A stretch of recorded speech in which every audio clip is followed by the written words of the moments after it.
수학 중에서 뭐가 제일 어렵니? 라고 물어보면 바로 다음에 나오는 게 바로 도형입니다.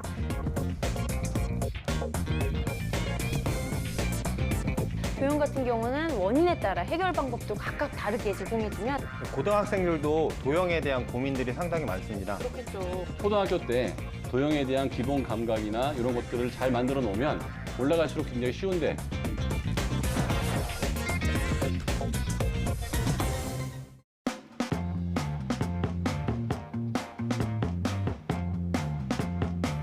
안녕하세요. 즐거운 이야기를 통해 수학의 재미를 찾아보는 수다학입니다. 아이들한테 수학 중에서 뭐가 제일 어렵니? 라고 물어보면 연산이요 하고 바로 다음에 나오는 게 바로 도형입니다. 도형이 왜 그렇게 어려울까라고 물어보면 머릿속에 그려지지 않아요. 때로는 용어가 어려워요. 그리고 공식도 잘 안 외워져요. 이렇게 도형을 어려워하는 이유도 정말 각양각색인데요. 그래서 저희가 오늘 아주 특별한 시간을 준비해봤습니다. 바로 도형을 완전 정복할 수 있는 방법, 이렇게 이름을 정해봤는데 이건 저한테도 꼭 필요한 시간이 아니었나 싶어요, 선생님. 저는 어디선가 환호성이 들리는 것 같아요. 도형에 힘들어하는 친구들이 굉장히 많기 때문에 정말 네. 박수 소리와 막 그런 게 들리는 것 같아요. 네. 도형 같은 경우는 공부를 했다가도 살짝만 모양만 돌려놔도 막막해 하고 힘들어하는 친구들이 맞아요. 많고요. 또 공식은 사실은 도형에 대한 이해를 돕기 위해서 만든 건데 공식 자체를 숙제처럼 생각하고 힘들어하는 친구도 있고 공식을 외웠다고 해도 문제에 막상 적응하려고 그러면은 굉장히 막막해하는 친구들도 많아서 도형 같은 경우는 원인에 따라 해결 방법도 각각 다르게 제공해주면 참 큰 도움이 될 것 같습니다. 네, 고등학생들도 도형에 대한 고민들이 상당히 많습니다. 그렇겠죠. 네, 특히 이제 중학교까지 복잡한 도형만으로도 상당히 어려웠었는데 2차 좌표평면 위에서 원, 타원, 폼성, 쌍곡선 같은 2차 곡선에 대해서 다뤄야 되고 네. 그다음에 3차원의 공간에서 공간 도형에 대해서 이야기를 하고 또 벡터로 방향성을 알아야 되기 때문에 공간 지각 능력이 떨어지는 친구들은 도형에 대해서 상당히 어렵게 느끼고 이과로 갈 것인가 문과로 네. 갈 것인가를 가르는 것이 도형 때문에이기도 합니다. 지금 말씀하신 게 다 이과에 나오는 건가요? 네, 맞습니다. 아, 그래, 다행이다. 그래서 기억이 안 났던 거구나. 내가 네. 이과를 나왔으니 얼마나 고생을 했겠습니까? 예? 제가 가장 싫어하는 형이 바로 우리 이 도형입니다.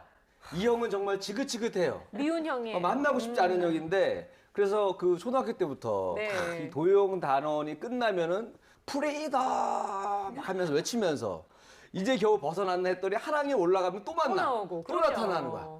야, 그래서 겨우겨우 뭐 내용도 뭐 달라진 것도 별로 없는 것 같은데 겨우겨우 이제 떨치고 이제 중학교로 올라갔어요. 근데 또 나타나. 더 어려운 형이 나타나. 더 막 트랜스포머처럼 더 어렵게 무장해가지고 나타나요. 그래가지고 야 도대체 뭐냐 이 도형은 스토커도 아니고 나를 왜 이렇게 따라다니냐. 그래서 거의 뭐 다람쥐 쳇바퀴 돌듯이 계속 만나는 것 같아요. 맞아요. 지긋지긋한 형입니다 아주. 그게 왜 그러냐 하면 네. 수학이 대수 파트하고 기하 파트가 계통적으로 이어져 있기 때문에 하나 배우면 연결된 게 또 나오고 또 나오고 또 나오고 또 나와서 끝까지 아마 이리 씨를 괴롭혔을 것 같은데 초등학교 때 보면 입체도형하고 평면도형, 선각, 다각형 이런 것들이 나오고요. 그게 이제 또 중학교 가면 도형의 닮음, 그다음에 피타고라스 정리, 삼각비 같은 게 나오고 고등학교로 또 올라가면 미적분이 나오고 그다음에 이제 벡터가 나와서 도형은 밑에서부터 쭉 올라가게 돼 있기 때문에 초등학교 때 도형에 대한 기본 감각이나 이런 것들을 잘 만들어 놓으면 올라갈수록 굉장히 쉬운데 초등학교 때 그것들을 잘 못 만들어 놓으면 네. 올라갈수록 계속 어려운 맞아요. 과목이 될 수 있습니다. 네. 맞습니다. 그리고 초등학교 내에서도 각 학년별로 그 내용들을 잘 인지해두면 좋은데요. 1, 2학년 때는 보통 공이나 상자, 기둥 모양의 입체 도형, 그리고 이제 세모, 네모, 동그라미의 평면 도형을 중심으로 시작해서 3, 4학년 때는 평면 도형을 중점적으로 배우고 5, 6학년 때는 입체 도형을 배우거든요. 근데 아까 말한 것처럼 수학은 사슬 과목이어가지고 이 1, 2, 3, 4, 5, 6단계 그 각 학년별 내용을 잘 인지하지 않으면 다음 학년 올라갈 때 저렇게 어려운 형을 만나서 힘겨워하는 경우가 있기 때문에 반드시 그 해당 학년의 그 도형 개념을 잘 익혀야 합니다. 네.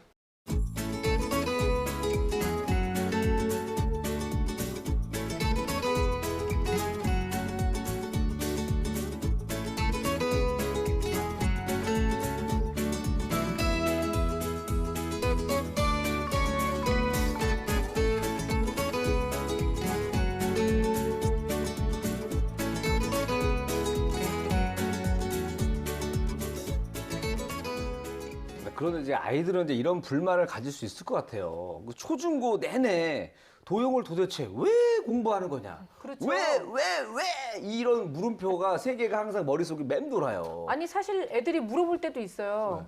아, 이게 어려운 거를 도형을 어디 이렇게 쓸 써볼 데도 데가 없는데 왜 이거를 알아야 되냐? 그냥 삼각형, 사각형 정도만 알면 되는 거 아니냐? 이렇게 뭐저 얘기하거든요. 텀블러의 저 원기둥 모양이 아주 황금 비율이라서 커피가 맛있다. 뭐 이런 것도 아니고. 그렇죠. 뭐 연산은 어디다 써먹을 때라도 있지. 네. 도형 왜 배워야 됩니까 도대체? 그러니까 뭐라고 대답해 줘야 돼요, 선생님? 거의 정답을 말씀하셨는데요. 그래요?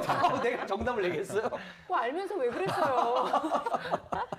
이제 도형을 통해서 우리가 알 수 있는 것은 구조와 또 위치와 변환에 대해서 익숙해질 수 있는데 쉽게 이야기하자면 우리의 실생활의 모든 공간에 들어있는 것들이 다 도형이라고 할 수가 있어요. 그래서 어떤 쉽게 얘기하면 아까 얘기했었던 텀블러라든지 네. 가전제품이라든지 우리가 살고 있는 집이라든지 또 유명한 건축물 같은 것들이 그 안에 도형을 모두 다 가지고 있기 때문에 그러면 결국에는 우리의 직업, 그다음에 우리의 생활 여러 가지 것들에게 연관된 모든 것들이 도형을 빼고 이야기할 수 없다는 이야기가 되겠죠. 그래서 우리는 수학을 공부하는 이유, 도형을 공부하는 이유는 그런 것이다 라고 얘기해 주면 좋을 것 같습니다. 네. 자, 특집 수다학 도형 완전 정복 오늘 함께 하실 텐데요. 어렸을 때부터 도형을 접하게 되면 조금 더 쉽게 배울 수 있다는 생각에 저희가 이제 초등학생 때부터 도형을 완전히 정복할 수 있는 방법부터 함께 알아보도록 하겠습니다.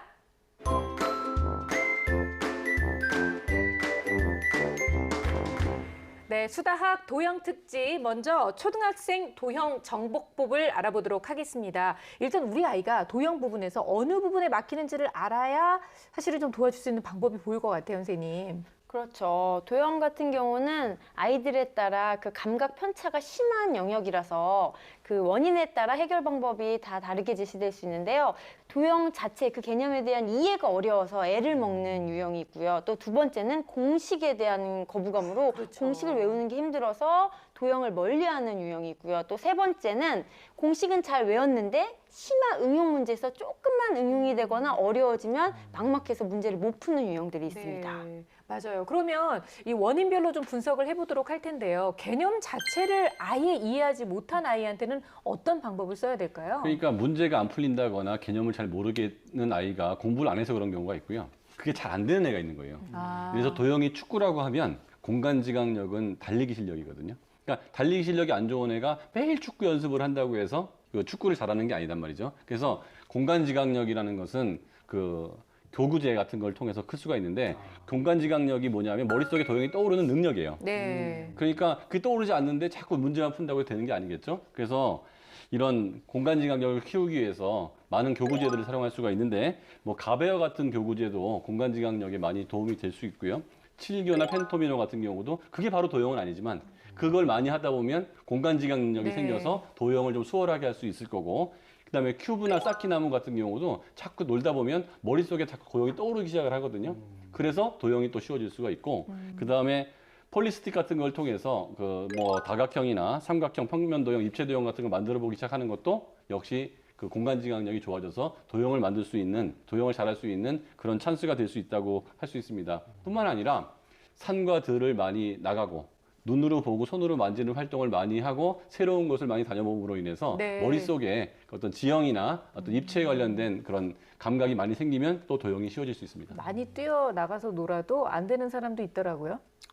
왜 절 보고 얘기하시죠? 집에 있었으면 잘했을까 과연? 그러게 말이에요. 네. 우리가 연산을 할 때에도 실질적으로 그것들에 대해서 손으로 만져보고 조작해보는 것이 중요하다는 이야기를 하잖아요. 네. 도형은 당연하겠죠. 그래서 조작해보고 그것을 실물로 보는 것이 너무나 중요할 텐데요. 예를 들어서 지금 나와 있는 이 두 개의 이제 입체 도형들을 봤을 때 이것을 조작을 하다 보면 이 두 개의 입체 도형은 같다라고 하는 것을 알 수 있을 텐데 네. 이리 씨 보셨을 때 어떤가요? 아 저거 누가 봐도 완전 다른 거잖아요. 이리 씨가 아주 정확하게 틀리셨는데요. 네.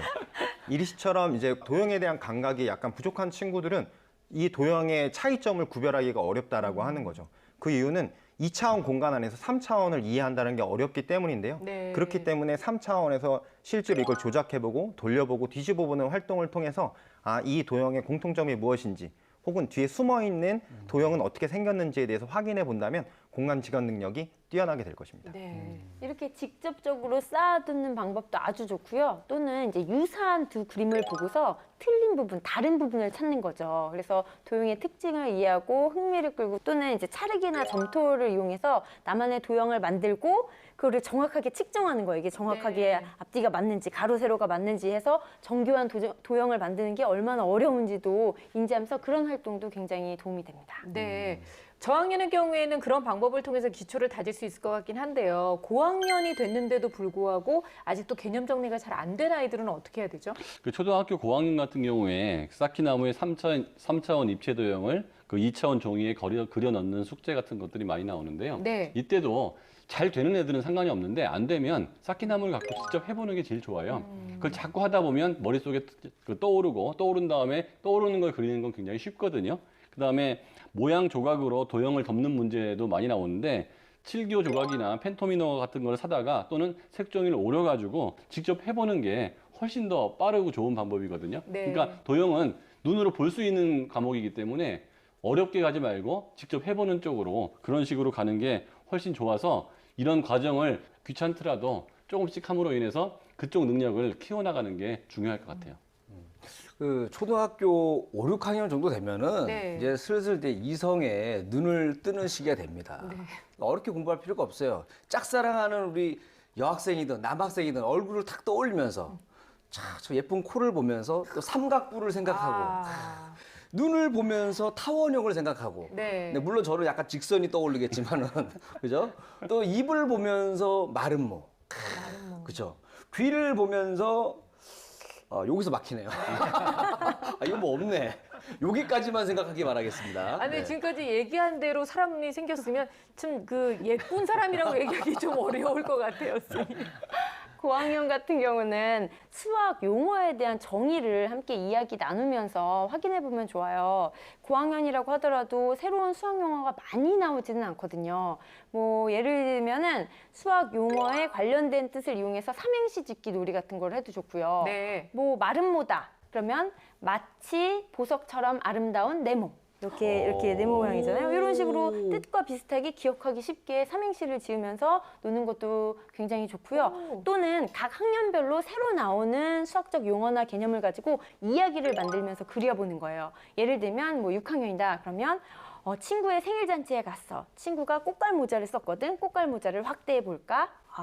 각뿔이 나오네, 원뿔이 나오네 이런 식으로 확대해서 그려보고 그리고 옆에 있던 내 짝꿍이 선물로 딱풀을 줬어. 네. 딱풀을 확대해 볼까? 원기둥이 나오네. 뭐 이런 식으로 해서 여러 가지 정해진 수학적 용어를 가지고 이야기를 만들어서 확대해보고 그려보는 활동도 굉장히 흥미롭고 효과적입니다.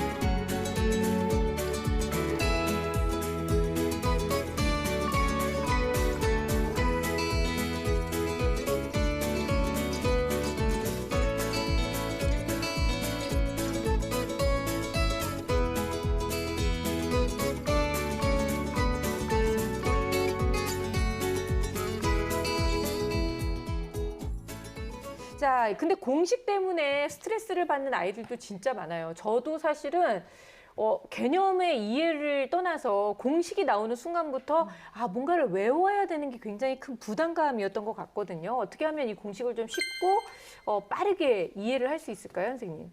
수학에서 이야기했을 때 공식 이야기할 때 외우지 마라라는 이야기가 나오잖아요. 네. 근데 어떤 부분에서는 외워야 하지만 외우는 거의 전제 조건이 이해를 바탕으로 한 암기가 돼야 될 것 같습니다.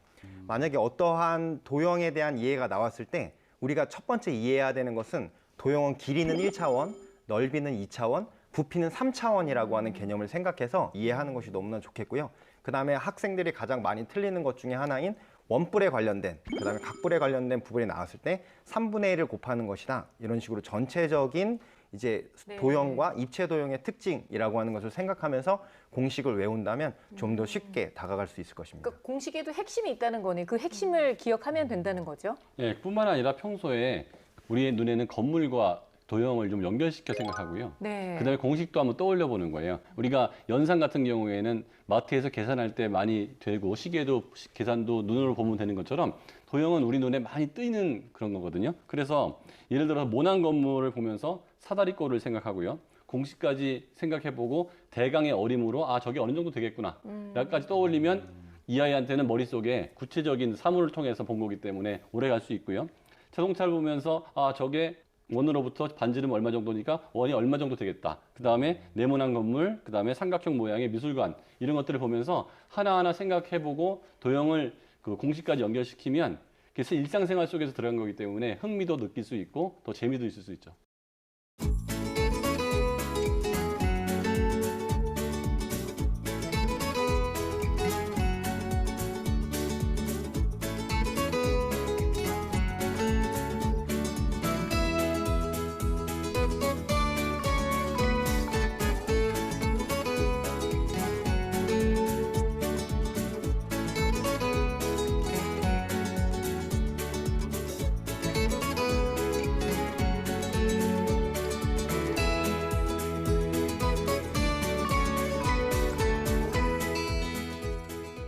선생님들이야 뭐 흥미도 느끼고 재미도 느끼고 뭐 쉽다 뭐 이렇게 얘기를 하시지만 아무리 이렇게 설득을 해도 외우기가 쉽지 않아요. 어렵습니다.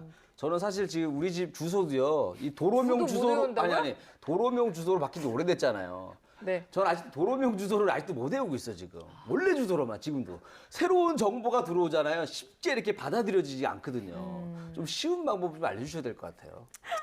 뭘 혀를 차요. 안타까워서 집은 잘 찾아가고 있죠? 아니 그 옛날 주소로 찾아가고 있지. 지금도.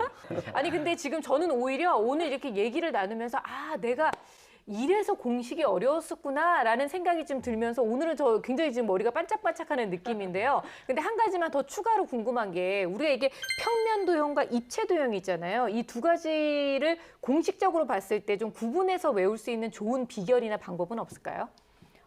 우선 평면 도형은요. 초등학교에서의 평면 도형은 색종이 한두 장이면은 굉장히 손쉽게 해결할 수 있어요. 아, 정말요? 예를 들어보자면 먼저 색종이가 네모 모양이잖아요. 정사각형 모양이니까 색종이의 넓이는 가로 곱하기 세로다라는 그건 쉽게 알죠. 예. 처음 알려주고 그다음에 거기서부터 이제 접는 거죠. 안으로 접으면 삼각형 모양이 되잖아요. 이때 중요한 거는 이 삼각형의 밑면에서 거기 위로 다 올라가는 게 모두 높이가 되는 게 아니라 직각에 해당하는 것만 네. 높이가 돼라는 그런 규칙만 알려주고 높이를 찾아봐 하면 아까 우리가 구했던 사각형의 절반이 된단 말이죠. 그러니까 아까 가로 곱하기 세로의 절반이 삼각형 넓이가 되는 거야. 그걸 다르게 표현하면 밑면에다가 높이를 곱한 거에 절반을 했더니 2분의 1을 했더니 삼각형의 넓이가 네. 돼. 이런 식으로 초등학교에 나오는 평면 도형은 색종이를 이용해서 모두나 만들 수 있습니다.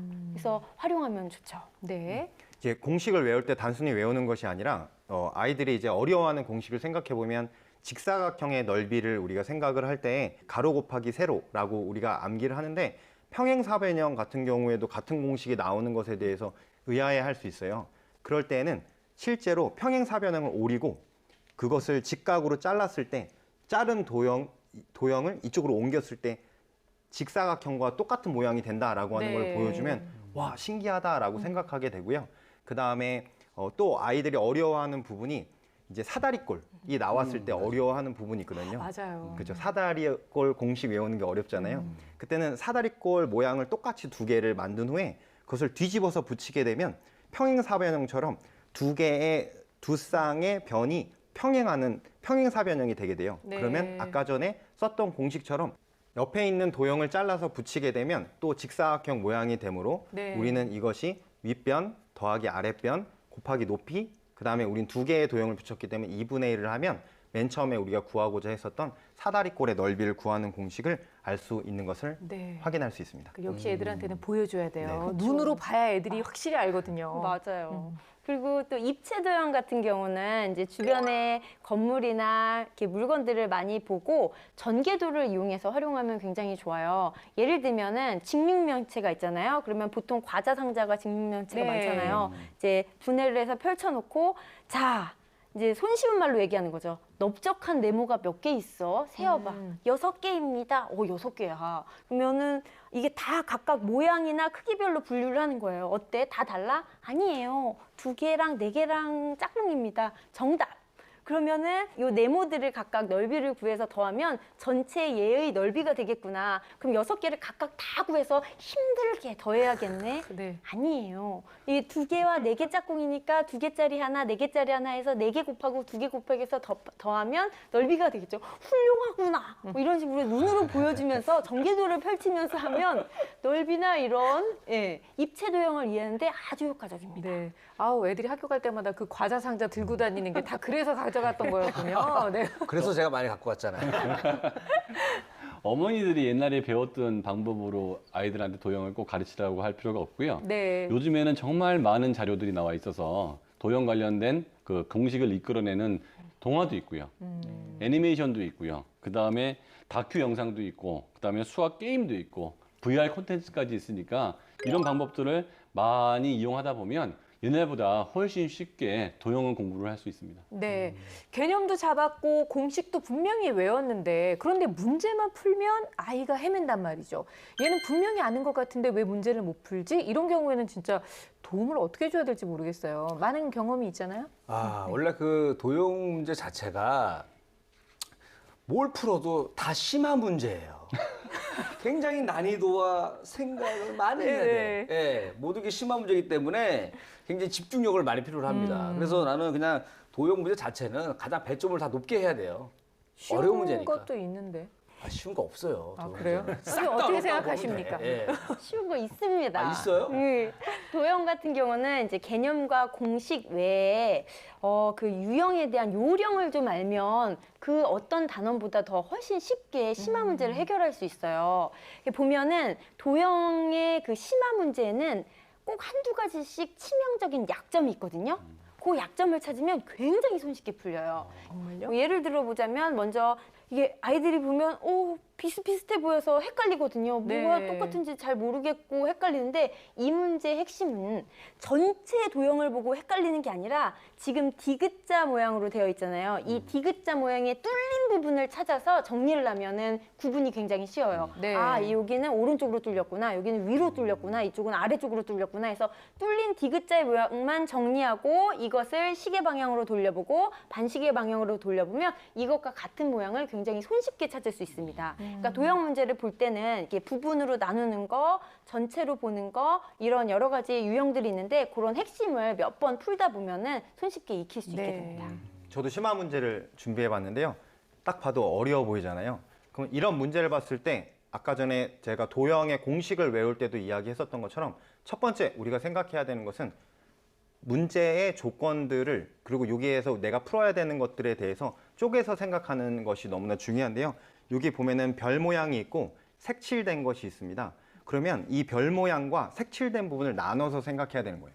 두 번째 우리가 생각해야 되는 부분은 규칙성을 찾아야 되는 겁니다. 네. 그래서 두 개를 나눠서 우리가 규칙성을 찾아본다면 별이라고 하는 것은 한 칸 띄고 시계 반대 방향으로 그쵸. 별이 있고 네. 한 칸 띄고 별이 있고 라고 하는 것을 확인하실 수 있고요. 색칠된 부분을 보면 색칠되고 한 칸 띄고 두 칸 칠하고 그 다음에는 두 칸을 띄고 세 칸 칠하고 그러면 그 다음은 어떻게 될까요? 지금 잘 따라가고 있는 거예요? 도형 정신줄을 놓은 건 아니죠? 도형 얘기 나오면서 그 초등학교 때 모든 일들이 자꾸 떠올라서 잠깐 멍하면서. 예. 이거 맞춰야 오늘 출연료 준대요. 맞춰보세요. 네. 제가 도와드리기 위해서 정답을 말씀드리면 세 네. 칸을 띄고 네 칸을 칠하는 시계 이거 규칙성을 찾아야 되는 부분이라고 할 수 있고요. 또 한 문제 볼까요? 네. 네, 이제 두 번째 문제를 보시면 두 번째 문제를 봤을 때 여기 보이는 것들이 뭔가 봤더니 이등변 삼각형도 보이고 그다음에 평행사변형도 보이고 사각형도 네. 보이면서 어떤 공식을 써야 되지라고 하는 것을 하나하나 보는 것 중요하지만 이번에는 전체적인 흐름을 파악하는 것이 너무나 중요한데 이 문제에서 평행사변형과 직사각형이라고 하는 것이 높이와 밑변의 길이가 같다라고 하는 것을 이용해서 푸는 거예요. 네. 즉 이런 문제를 풀 때 우리가 또 생각해야 되는 부분은 이 문제에서 이야기하고자 하는 공통적인 특징이 무엇인가라고 하는 것을 생각하면면 심화 문제를 바라보면 좋겠다는 생각이 네, 듭니다. 이런 난 문제는 또 나쁜 문제예요. 중간에 나한테 네. 또 물어볼까봐 긴장하고 있었어요. 학교 그 수업 시간 때가 떠올랐어 갑자기 좀. 아니, 아니 물어보지 옆에서 마세요. 봤는데 여기 솜털이 막 섰어요. 너무 공포스럽다. 실례입니다. 갑자기 이렇게 물어보는 거 실례예요. 그러니까 그래도 형인데. 초등학생들이 어떻게 하면 도형에 좀 더 쉽게 접근할 수 있는지 이 부분에서 우리가 엄마들이 또 유의해야 할 점이 있다면 꼭 좀 찝어주세요, 선생님. 엄마들은 아이가 어디에서 막히는지를 좀 잘 찾아볼 필요가 있는 것 같아요. 아예 개념 정리가 안 된다 그러면 네. 처음부터 돌아가서 후행을 해야 될 것 같고 공식을 모른다고 하면 처음부터 돌아가는 건 너무 멀리 간 것 같고요. 그 부분부터 차근차근 하게 하면 되는데 이 도형이라는 그 과목이 일단 알게 되면 그 다음부터는 폭발적으로 쉬워지고 재밌어지는 부분이거든요. 그러니까 아직 늦다고 생각하지 말고 아이들을 시작하면 됩니다. 희망을 가져요. 지금 이리 씨는 좀 늦은 것 같아요. 아직 늦지 않았다고 얘기해 주려고 고맙습니다, 그랬는데. 선생님. 좀이라도 희망 있으면 할 뻔했어. 희망을 꺾어주셔서 너무 감사해요. 마음 편하게 사세요. 네. 자, 특집 수다하 도형 완전 정복 함께하고 있습니다. 이번에는 고학년으로 함께 넘어가 볼게요.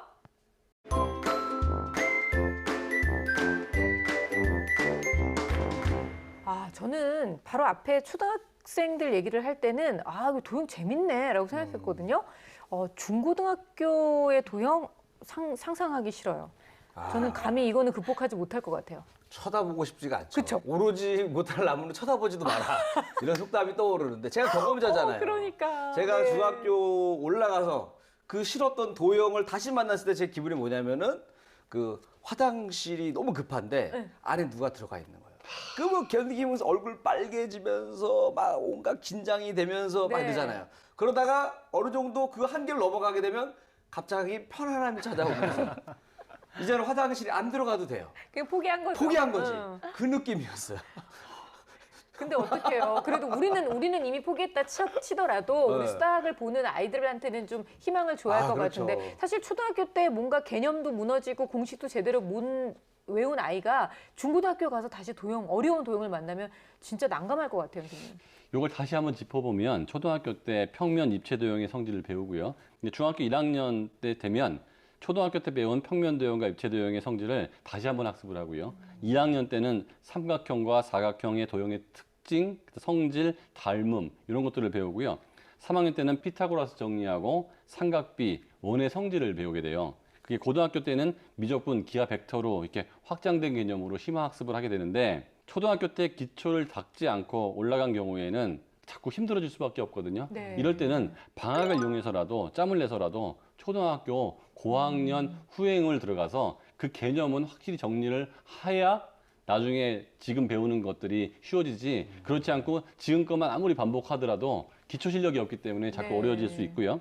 다행인 건 초등학교 때보다 중학교 이렇게 올라가기 시작하면 짧은 시간에 많은 것들을 학습할 수 있는 능력이 생기거든요. 그래서 초등학교 기간만큼 많이 걸리진 않으니까 좀 시간을 낼 필요는 있는 것 같아요. 네.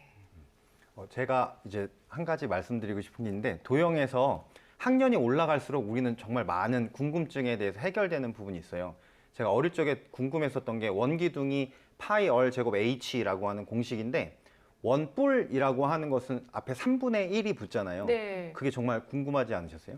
맞아요. 네? 그게 궁금하셨어요?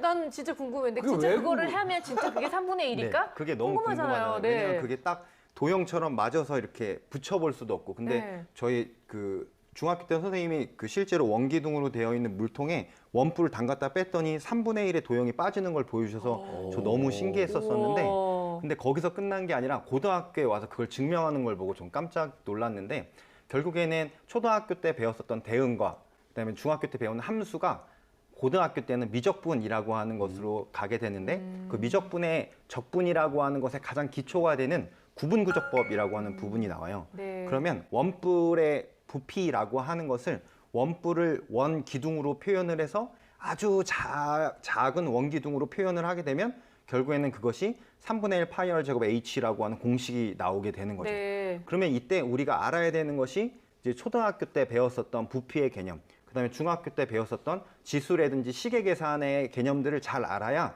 결국에는 함수에서 이야기하는, 미적분에서 이야기하는 그런 증명 같은 것들을 우리가 할 수 있다라고 하는 거죠. 그러니까 초등학교 때, 중학교 때 그 당시에 배우게 되는 개념들이 너무나 중요하다라고 하는 걸 알 수가 있겠고요.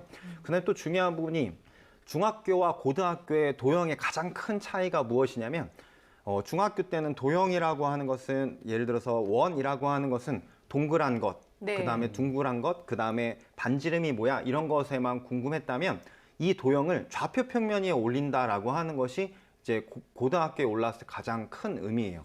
그래서 반지름이 뭐야라고 하는 것이지만 그 좌표 평면이 한 점을 잡아서 한 점으로부터 같은 거리에 있는 점들의 집합이라고 하는 개념으로 0,0이라고 하는 원점에서부터 x, y라고 하는 점까지에 이르는 거리를 중학교 때 배우는 피타고라스의 정리로 네. 루트 x제곱 플러스 y제곱은 얼이다라고 하는 걸 통해서 x제곱 더하기 y제곱은 얼제곱이다라고 하는 원의 방정식을 구해내는 과정들이 나와요. 그런데 여기서 겁을 먹게 되는 이유는 도형과 대수와 기하가 섞이는 것에 대한 두려움이 있는데 원리만 알게 되면 되는 것이니까 제가 이 뒷부분에 다시 설명드리도록 하겠습니다. 네. 다시 또 설명하신다고요?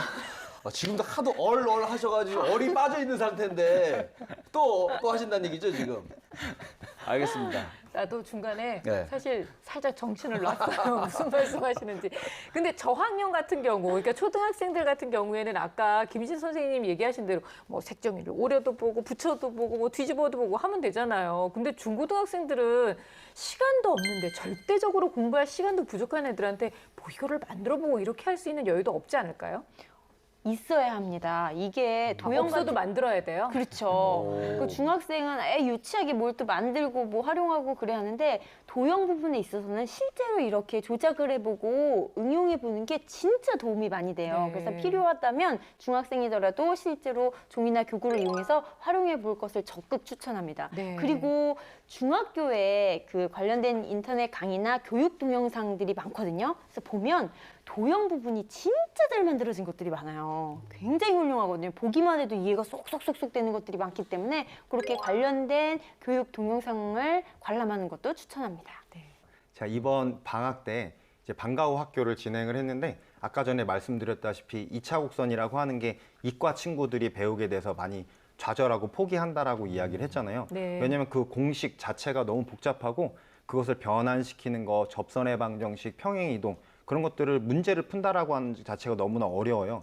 근데 여기서 친구들이 간과하고 가는 부분이 왜 그 2차 곡선이라고 하는 게 왜 나왔을까? 그거의 성질이 무엇일까라고 하는 것을 이해하는 것이 되게 어렵다라는 생각이 들어서 그것을 좀 가르쳐 줄 수 있는 부분이 무엇이 있을까 생각을 하다가 제가 검색을 해보니까 타원이라고 하는 것이 실생활에 적용된 예가 뭐가 있을까를 검색해 봤더니 이제 세인트 폴 성당이라고 하는 영국에 있는 성당이 있는데 그 성당에 있는 수녀님들이 어느 한 곳에서 속삭이게 되면 우연하게 한 공간에서 지나가다가 그게 바로 귀에서 얘기하는 들린대요? 것처럼 들리는 거예요. 그 이유가 이제 타원으로 이제 만들어진 성당에서 한 초점에서 이야기한 모든 음파나 빛이라고 하는 것이 네. 한 곳으로 모이게 되는 현상 때문에 나타나는 것인데요.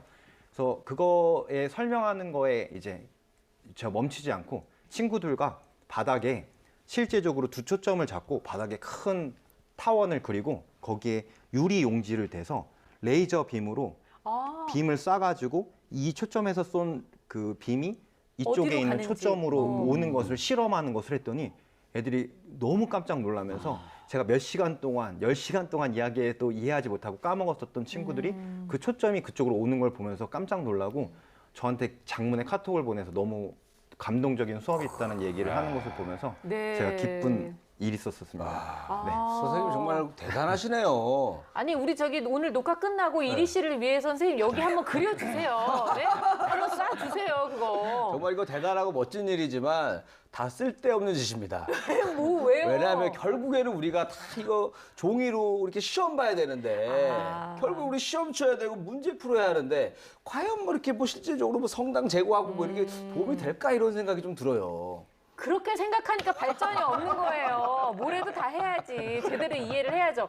자, 그러면 진짜 이리 씨 말대로 아이들 입장에서는 좀 그럴 수도 있을 것 같아요. 오히려 정확하게 어떤 문제를 하나 좀 골라가지고 아이들한테 어떻게 이해를 시키면 되는지 좀 알려주세요. 그래서 최대로 많이 틀리는 오답률이 높은 문제 두 문제를 골라봤는데요. 네. 이런 것만 잘 정리해서 내 걸로 만들어도 이건 남들이 틀리는 거고 나는 맞는 거기 때문에 거기서 나한테 이익이 생길 수가 있겠죠. 이건 진짜 꿀팁이네요. 예. 네. 다음 문제 한번 보도록 하겠습니다. 네.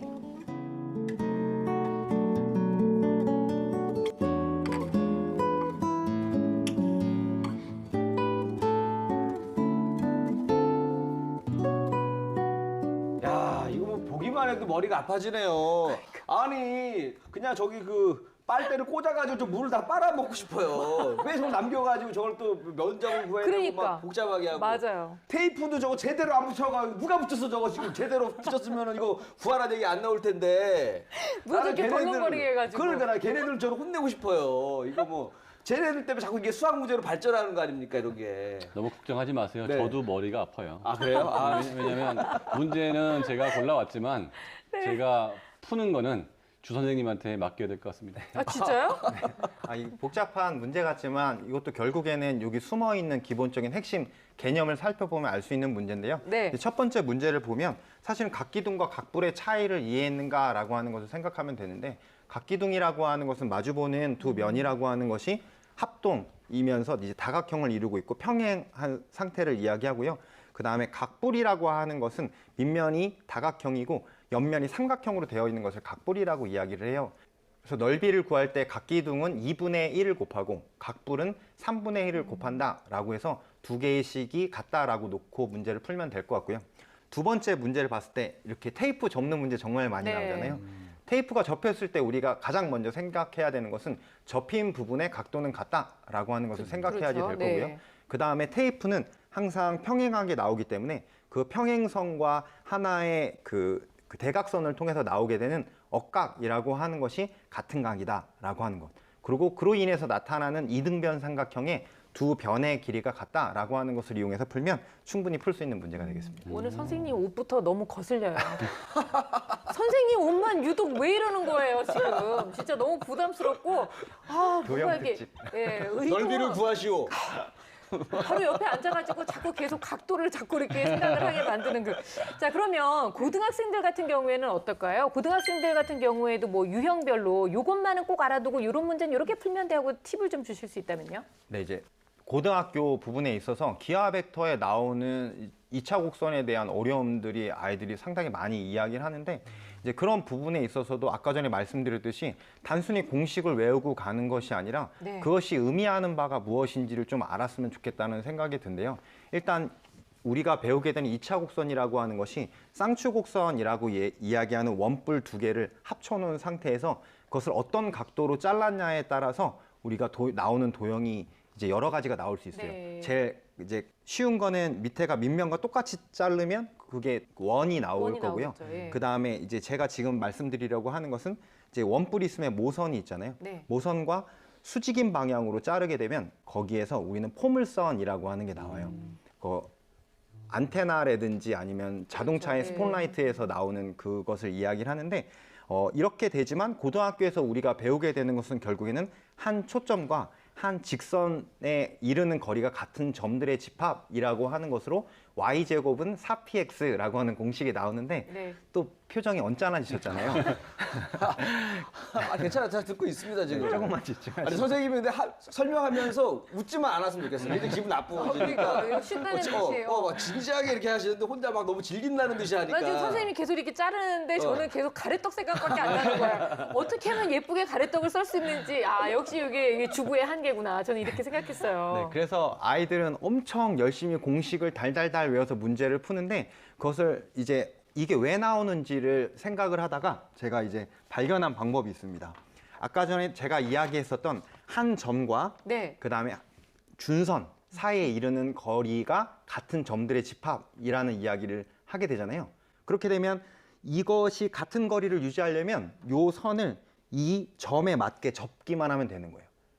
이렇게 네네. 이렇게 그래서 이렇게. 네. 이제 시간 관계상 요리 프로그램처럼 이렇게 짠 어. 이렇게 나오게 되는데 결국에는 이렇게 접어서 나오는 선이라고 하는 것이 우리가 초등학교 때 배웠었던 합동, 그 다음에 막곡지각 이런 개념들을 통해서 증명할 수 있는 것이고 그것을 우리가 공식으로만 외우는 것이 아니라 실제로 종이접기로 접어봤더니 우리가 이야기하는 포물선이라는 것이 나온다라고 하는 것을 알 수 있다면 아이들이 좀 더 쉽게 접근할 수 있게 될 것입니다. 네. 참, 막히는 부분은 주저하지 말고 일단은 뭐 내가 중학생이든 고등학생이든 다시 초심으로 돌아가서 뭔가 이렇게 실질적으로 해보는 게 도움이 되겠다. 뭐 이런 말씀인 것 같은데요. 저희가 또 절대로 놓치면 안 되는 게 있다면 어떤 게 있을까요, 김희진 선생님? 네, 도형을 꼭 잡으려면 중학생, 고등학생 같은 경우는 도형에 대한 증명을 꼭 한번 해보는 게 좋아요. 증명? 네, 기하단원에서 도형에 대한 새로운 개념이 나오면 이 개념에 대해서 개념과 특징을 증명하는 것들이 항상 교과서에 나오거든요. 근데 이 증명 문제 자체는 별로 잘 시험에 안 나와요. 그러니까 좀 소홀하기 쉽고 그냥 공식만 외우면 됐지. 굳이 증명까지 내가 다 외워야 돼 하면서 이제 소홀하기가 쉽거든요. 그러다 보면 이제 응용 문제나 조금만 꼬는 문제가 나오면은 개념을 그렇죠. 제대로 이해하지 네. 못해서 어려워합니다. 그래서 꼭 도형에 대한 증명을 구체적으로 한 번씩 해볼 필요가 있어요. 예를 들면 삼각형의 내각의 합은 180도다. 이거 같은 경우는 삼각형이 있죠. 얘네를 이제 평행선을 띡띡 그리고 선에 따라서 동의각, 억각에 따라 오호 각도가 이렇게 되니까 180도가 되는구나 하면 그 증명 과정에서 이해도 쏙쏙 되고 기억도 오래가고 참 좋거든요. 네. 그러니까 이런 식으로 도형에 대해서는 증명을 꼭 관가하지 말고 해보기를 추천합니다. 야, 도형도 이렇게 정말 레벨이 있네요. 초등학교, 중학교, 고등학교 다 연결은 되어 있지만 진짜 그때그때 맞춰서 우리가 꼭 기억해 둬야 되는 꿀팁을 오늘 확실하게 전달을 해드렸습니다. 자, 그럼 마지막으로 학생들과 학부모님께 이 도형 공부할 때 이건 절대로 놓치면 안 된다 하는 조언이 있으시면 해주세요. 선생님. 도형이야말로 그냥 무조건 외우려고 하지 말고요. 직접 해보면서 이해하려는 시도를 한 다음에 네. 외우는 과정을 통하면 좋겠고요. 그 다음에 지금 잘 안 됐을 때 후행을 해도 그렇게 오래 시간이 걸리지 않으니까 과감하게 후행을 다시 할 수 있는 그런 용기가 필요하고요. 아이가 좀 어리다면은 어머니들께서는 최대한 공간지각력을 좀 키워줘서 머릿속에 도형이 잘 떠오를 수 있도록 같이 병행해 줬으면 좋겠고요. 역시 개통학문이니까 요번에 배운 거를 다 알고 다음 학년 넘어갔는지 좀 점검을 좀 했으면 좋겠고 네. 고학년이 되면 이건 잘 모르겠으니까 건너뛰자 라고 하는데 건너뛰었다가는 다음번에 더 큰 문제가 그렇죠. 생길 수 있으니까 오히려 지금 급할수록 돌아간다고 천천히 간다고 다독거려주면서 지금 거를 아무리 힘들어도 완전히 이해하고 넘어갈 수 있게 그렇게 해주시면 도형에 지나갈수록 더 쉬운 과목이 될 수 있습니다. 네. 이리 씨 어때요? 네. 아까 나왔던 문제 정답 찾아냈어요? 오늘 출연료 정산받아 가야죠. 왜 그렇지 않았죠? 이 시간을 좀 주셔야 돼요. 예. 왜냐는데 오늘 제가 사실 제일 싫어했던 형이 바로 그 도형이라고 그랬잖아요. 네. 근데 오늘 딱 선생님들 얘기 쭉 듣고 나니까 이제 가장 싫어하는 형은 아니고 이제는 조금 이제 어색한 형으로 좀 많이 발전한 것 같아요. 그래요. 예, 좀만 더 지나면 이제 썸 탈 수 있는 형으로 발전할 것 같은데 요런 질문 한번 드릴게요. 우리 스포츠 중에서 가장 도형이 좀 많이 생각나는 스포츠 뭐가 있을까요? 선생님 뭐가 있을까요? 나 복수할 거야. 뭐가 있을까요? 농구. 야구. 저는 야구. 아, 야구. 야구인데요. 일단은 야구공이 구형이고, 네. 그죠? 방망이는 약간 원기둥 모양, 네. 그죠? 그리고 우리가 밟는 베이스는 사각형이고, 그죠? 그리고 야구장 자체가 이렇게 부채꼴 모양이잖아요. 부채꼴. 네, 부채꼴 썼다. 모양인데, 네. 거기 우리 메이저리그 선수 중에 유명한 선수 요기 베라라는 선수가 이런 얘기를 했습니다. 야구는 끝날 때까지 끝난 게 아니다. 도형 공부 끝날 때까지 끝난 게 아니다. 오. 멋있지 않습니까? 그래요. 애들 수학 공부할 때 저 명언을 외웠습니다. 끝날 때까지 끝난 게 아니니까 마지막까지 최선을 다하라는 네. 우리 이리 아저씨의 말을 꼭 나는 기억하기 바랍니다. 끝났다. 뭘 끝났어요? 아직 끝나지 않았다니까요. 자, 오늘 저희가 도형 특집으로 전해드렸는데요. 아마 도형이 좀 어렵다고 느꼈던 학생들에게는 조금이나마 이 도움이 될 수 있는 그런 시간이 아니었나 싶어요. 그리고 아직 도형을 시작하지 않은 어린 아이들 같은 경우에는 부모님들께 좋은 팁을 드렸으니까 아이들이 어렸을 때부터 도형과 친해질 수 있도록 많은 도움을 주실 수 있을 거라고 생각합니다. 자, 오늘 수다하기 특집으로 마련한 도형 완전 정복 이 시간을 통해서 우리 학생들이 모두 도형 완전 정복할 수 있기를 바라겠습니다.